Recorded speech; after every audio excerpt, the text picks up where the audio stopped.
Presiden Joko Widodo menegaskan bahwa kebijakan kenaikan gaji bagi para ASN, TNI, dan Polri harus melalui perhitungan dan pertimbangan yang matang sesuai dengan situasi perekonomian negara.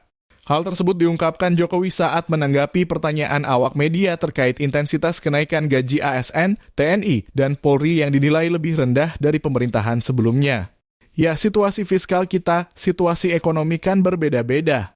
Kita memutuskan menaikkan atau tidak menaikkan semuanya pasti dengan pertimbangan-pertimbangan yang matang, ucap Jokowi dilansir dari laman resmi kominfo.go.id Selasa 9 Januari 2024.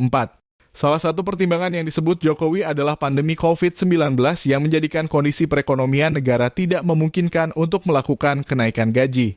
Oleh karenanya, pemerintah melakukan perhitungan dan kalkulasi yang baik sebelum memutuskan kebijakan kenaikan gaji tersebut. Kalau fiskal kita dalam posisi tertekan oleh eksternal, misalnya kemarin oleh COVID, oleh perang dagang, kemudian oleh geopolitik yang tidak memungkinkan, ya tidak mungkin kita lakukan. Semuanya dengan pertimbangan-pertimbangan dan kalkulasi-kalkulasi yang matang, imbuhnya.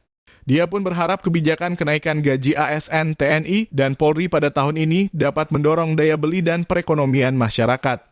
Presiden juga menyebut bahwa peraturan terkait kenaikan gaji tersebut akan segera diterbitkan. Ya, secepatnya akan keluar. Saya harapkan bisa meningkatkan kesejahteraan, daya beli, dan juga berimbas kepada perekonomian, tandasnya.